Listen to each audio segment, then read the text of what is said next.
বিসমিল্লাহির রহমানির রহিম। আসসালামু আলাইকুম ওয়া রাহমাতুল্লাহ। প্রিয় শিক্ষার্থীরা, ওয়েলকাম টু মুমিনুলস টিচিং হোম।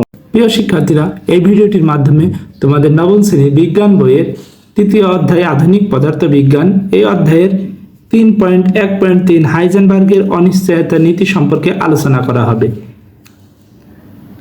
তাই বাড়তি কথা না বাড়িয়ে চলে যাচ্ছি মূল ভিডিওর আলোচনা অংশে।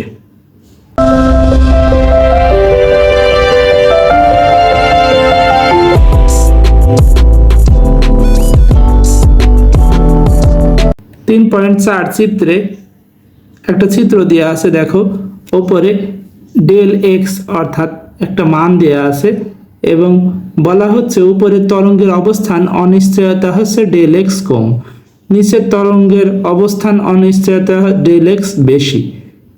অর্থাৎ ডেল অর্থ পার্থক্য, এক্স দ্বারা একটা মান বোঝানো হয়েছে। কথাটা একটু জটিল লাগছে, আমরা পুরো আলোচনার পরে তোমরা এই বিষয়টি খুব সহজেই পরিষ্কারভাবে বুঝতে পারবে। তোমাকে যদি জিজ্ঞাসা করা হয় চিত্রটি কোন তরঙ্গের কণাটির অবস্থান সুনির্দিষ্ট করে বলা সহজ না, অবশ্যই তুমি বলবে উপরের তরঙ্গটিতে, কারণ এখানে তরঙ্গটি ছোট একটা জায়গা আটকে আছে, নিশ্চয় সেখানে আছে।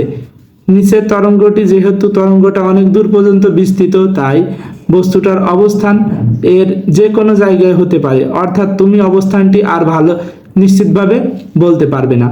অর্থাৎ একটা বড় তরঙ্গের ক্ষেত্রে আমরা সঠিক অবস্থান নির্ণয় করতে পারি না, কিন্তু ছোট তরঙ্গের ক্ষেত্রে সেটা নির্ণয় করা যায়, কারণ এটা বাস্তব চোখে দেখা যায় বলে।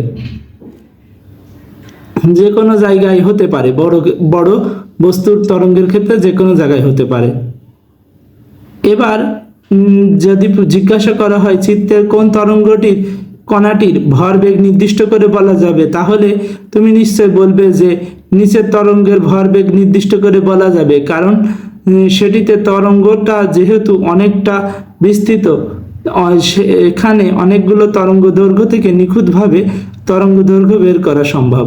আমরা জানি মাধ্যমের একই দশা সম্পন্ন যেই হয় এর মধ্যবর্তী দূরত্ব, অর্থাৎ একটি তরঙ্গপাত থেকে আরেকটি তরঙ্গপাত বা একটি তরঙ্গ শীর্ষ থেকে আরেকটি তরঙ্গ শীর্ষ পর্যন্ত দূরত্বকে তরঙ্গ দৈর্ঘ্য বলে। তাই এই নিচের ছবিটায় অনেকগুলো তরঙ্গ দৈর্ঘ্য থাকায় আমরা সহজেই তরঙ্গ দৈর্ঘ্য নির্ণয় করতে পারি, আর সেই মানটা আমাদের সঠিক হয়। আর একটার সাথে একটা মান কম্পেয়ার করলে আমরা বুঝতে পারবো মান নেওয়া সঠিক হচ্ছে কিনা। কিন্তু ওপরে এটাই একটা তরঙ্গ শুধু শীর্ষ দেওয়া আছে, তাই এটার ক্ষেত্রে তরঙ্গ দৈর্ঘ্য নির্ণয় করা প্রায় অসম্ভব। উপরেরটিতে তো পুরো একটি তরঙ্গ দৈর্ঘ্যই নেই, কেমন করে তার তরঙ্গ দৈর্ঘ্য অনুমান করা যাবে?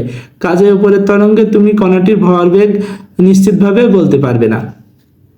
এই উদাহরণটি থেকে তুমি দেখতে পাচ্ছ কোনো কণার অবস্থান নির্দিষ্ট করে জানলে তার ভরবেগ অনিশ্চিত হয়ে যায়।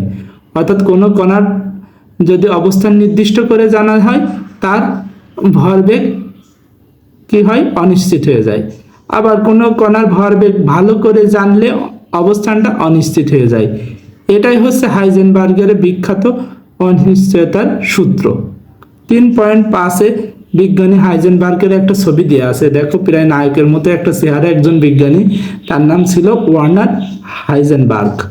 তিনি মূলত এই অনিশ্চয়তা নীতির উপরে একটা সূত্র প্রদান করেছেন, যেটা একটা তরঙ্গ দৈর্ঘ্যের ওপর ভিত্তি করে